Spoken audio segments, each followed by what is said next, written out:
Yo, you know poetry dropping when the pen clicks? Cause poets get it popping with the pen click. You are now rocking with Kuya David, the prime poetry prime minister, and of course, the God, Daniel Hees, the podcast prince. And we are blessed with the presence of the freedom of speech fighter who will send a capoeira kick across the face as powerful as his poetry. We got Charles Wiliams. Let's get it. I'm going in. Off the top, blazing trails covered in braille, let my feet do the talking. Actions speak louder than words, Stephen Hawkins. I'm going in like an oral surgeon, drilling in fill-ins, life cavities being filled in, no Novocaine so you could feel what I'm feeling. I'm going in like Dr. Gavorkian, assisting you with the suicide that you've been wishing for because of your deteriorating condition. But I can see that you're ready to soar beyond your sour disposition and taste the sweetness of non-resisting, the joy of humble surrendering. I'm going in like electrodes underneath the skin, vibrating at maximum acceleration, generating a reinvigorating sensation, heart palpitating fast in the F1 McLaren, wearing gasoline draws, great balls of fire sweltering that they're swearing my name Charles, going in with no restraints, mute out insipid complaints, ready to break through titanium plates, ready to fail and make mistakes, ready to sail and raise the stakes, risk it all, rise and fall and take whatever awaits, and if I have to beat it like Michael, then I'ma go psycho like Norman Bates, the prototype to lead revolutionary revolts and jailbreaks. And for heaven's sakes, even if I am forsaken, I'll carry those weights, lift the barrels of hate and bear the load of Satan. Now here's the kicker, since all our fates intertwined in hell, I'll find time to break in, rearranging any situation we facing to be facing grace. That's amazing. I'm going in like a deep sea diver, swimming with sharks, a survivor who knows it takes more than heart to stand stark in contrast, to stand apart when guns blast, still find my mark and outlast the doubt that hides in the dark, this outcast, rearranging weather patterns like harp, Fibonacci sequence, obsequious with math, special ed in my own class, sharp. I'm going in, leaving my mark like a heat rash. I'm going in like I haven't eaten in weeks, digging through the streets trash. I'm going like boom, two cars collided in a car crash. I'm going in like Ali, thought swift like a butterfly, words be like a bee and sting. I'm going in like king to let freedom ring. I'm going in like Obama with change will only be a slogan but a permanent direction. I'm going in like Jesus disqualifying original sin for us to see the God within. I'm going in, cause see, even if I lose, even if you lose, even if we lose, y'all, we still win, because this life is more than just about a prize. It's about the lessons, the missions, the blessings, and since all of us are destined to access that light and love nestling within our person, so therefore I'm recommending for our spiritual growth and transcending before our ascension that we all go in. Hey, bless the God, bless the God. My boy, Poetry Familia. Charles Wiliams in the cuts. Yo, thank you for having me, y'all. Bless. On this lovely day, rocking out with y'all, doing some poetry. Welcome to the Pen Clique, man. Yeah, man. I love this, man. I love seeing y'all two getting together and putting this lovely podcast together. Shout out to the guy who pretty much invented the Pen Clique. He linked us together.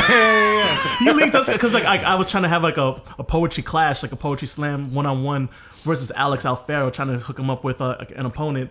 And then I was like hitting up Charles Wiliams, like, yo, like, do you got anyone on deck? Like, oh yeah, like Daniel Hees, like he got them bars on deck. I'm like, all right.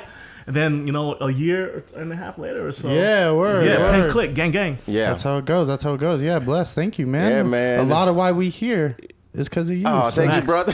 I appreciate you.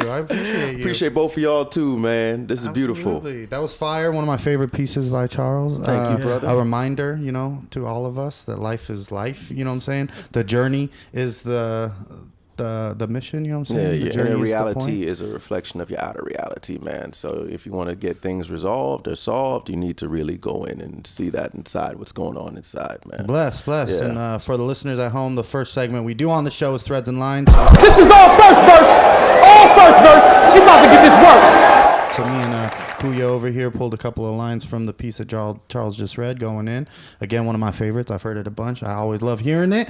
So we're going to break down a little bit of what makes up the poem individually, like on the micro level, if you will. Facts. Because we got to find like the threads of life experience that forged each line of poetry. Yes. And with that, may I start, sir? Yeah, get it, facts. Kuya. All right, Bless. off top, when did you write this poem? Because it's like, like the rhyming style was like super popping in the slam scene in like 2000s, but you rarely see that these days. Like at what point did you write this? Maybe like about 3 years ago, man. Wow. All right. Yeah. 'Cause that's so well practiced, and we already saw that like on YouTube. So like, yo, he's out there on the internet. Y'all know what it is. Check it out. Facts. But so you wrote that 3 years, and what sparked it? Because it's a very, it sounds like a very self-motivational kind of thing where like you're trying to like write something to give yourself help and give yourself some hope.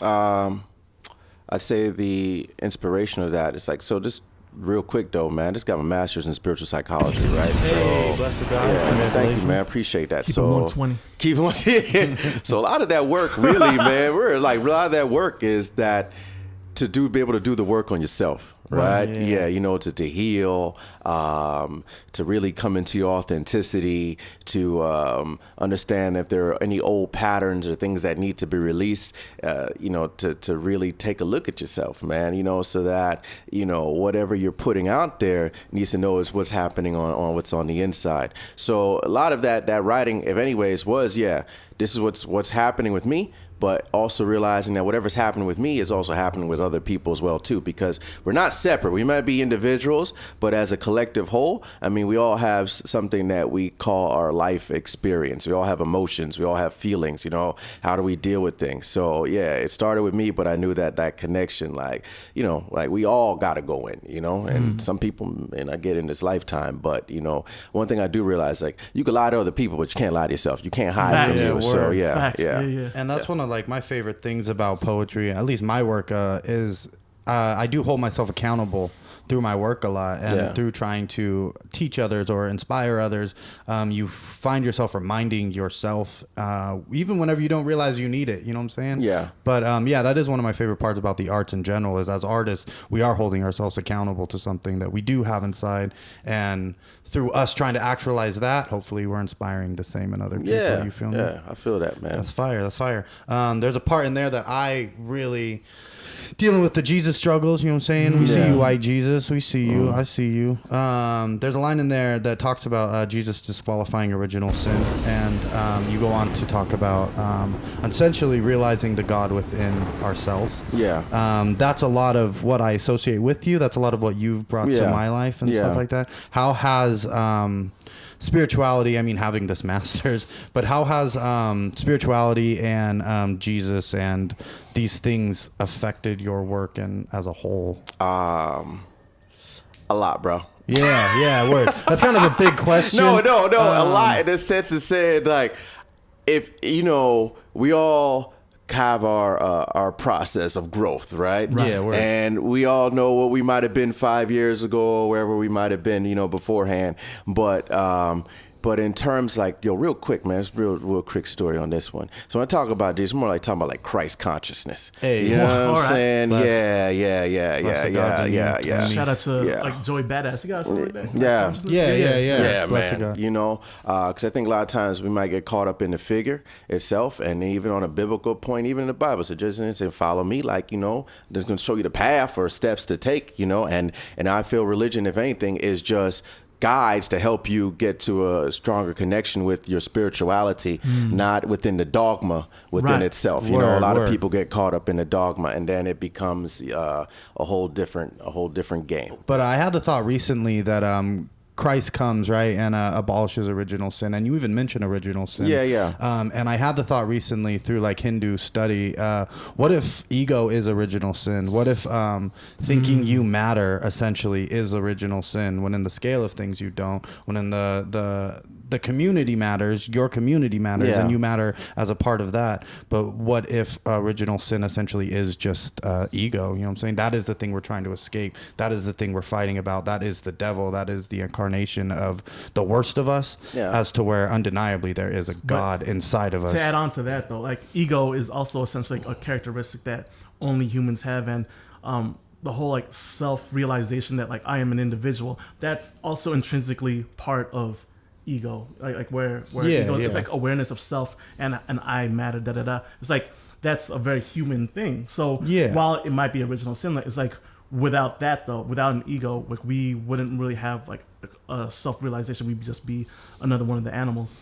The Christ that I worship, the Jesus figure that I keep in my heart and mind, that is what he came to abolish. Individual ego, individual like existence. Your existence as a whole is more important than your existence individually. Yeah. Let's get the chop and the fable. Chop the Get fable. the chop and the fable. So in regards to, let's say, ego, start from ego standpoint. Ego is needed.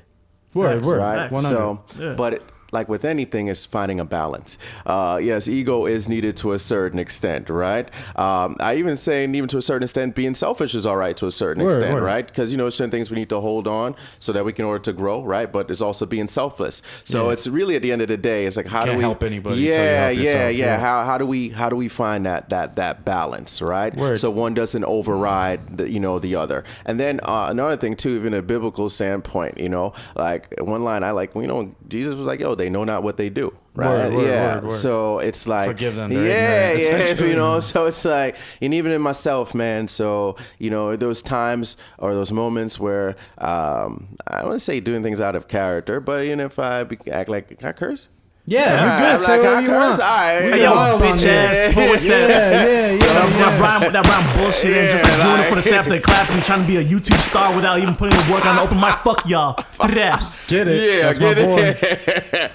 Yeah, man. Like, Pen Clique gang, what? Pen Clique, yeah, man. My asshole tendencies come out, or word. I'm shitty to people. Is be able to come back and reflect upon that and take the accountability in those actions, right? Well, let me ask you this then, because we've talked about like your process and your spirituality and these things. Do you think that poetry specifically helps keep you accountable and helps keep you balanced with your ego? And do you think that your poetry is informing your ego, or your ego is informing your poetry, or do you think they're balancing each other? I think they're balancing each other. And I'd say at first, if in anything, like writing within itself was a release to me, right? Word. So it was cathartic. It was healing. It was my therapist. On all different levels. Even those moments when I just wanted to write about. It's funny. I was reading the old piece to my girl, and it was about me basically, getting a whole grip of girls, and she's like, what I'm saying? She was we like, all got them. Yeah, I got play poems. Yeah, but in that we moment, got those pieces you read, two girls, two get play. Yeah. I'll lay it down, what I'm saying? Like, I know I lay it down, but I can neither confirm nor deny what they're talking about. Just putting it out there. Yeah, I'm married now. That's behind me. You know what I mean? Yeah, but even you married, it's like, yo, I'm still that good lover. You know what I'm saying? I feel you. So, and just want to see if you still got the juice and all that. Yeah, but still got it. You can write it, but like having that platform to be able to use that, other than just going out just spitting it, just all uncautiously, like, yo, I'm doing you're kind of reckless right now. You know what I mean? Word. So at least it gave me a little safe space. If I want to talk about what I want to talk about, it's there. And if it's time, or if I want to go out there and put it out there, I could do that as well too. Because the one thing about writing, or if anything, man, it's all energy. So it's going to connect to somebody, whether positively or negatively, but it's still that connection, and at least that release of energy, so it doesn't become compartmentalized or stored. Because I even use that with the clients too. Use for writing therapy. So it's poetry. You could just go whatever you want to write. You safe. You have a safe place to do it. Nobody's going to judge you. Nobody's critiquing. Is this a correct paragraph? Is your sentence structure okay? Is your verb noun agree? All that. Like, just write how you want to write. Make up some words if you feel like it. And that's the dope benefit. That's the benefit of spoken word and free verse poetry as a whole. It is interesting though too, because I think as a writer myself, you do have those pieces that you write to humble yourself. Yeah. Like, you do have those pieces where it's like, oh damn, I'm writing that to hold myself accountable. But you do have those pieces where it's like, no, I just need to hype myself up. I need to feel pretty. I need to feel like I lay pipe, because I do. You know what I'm saying? Like, I do. Yeah. It works both ways with the ego. It works. You know what I'm saying? There's a spectrum and a balance to all of this. Nothing is polarized. Nothing is black or white. Everything is fluid and kind of fucking with each other and bumping into each other and enforcing each other. So that's dope. That's interesting. Yeah. That's how it goes, though. That's the evolution of art. Speaking of original. Bless God. OG, triple OG. Triple OG. For the listeners, for Charles, for Kuya, for everybody at home. We moving on to the next segment, the two-piece combo. Y'all watch the Pen Clique on YouTube, so y'all know what to do. Like, comment, subscribe. Share, rise, survive. Thank y'all. Love y'all.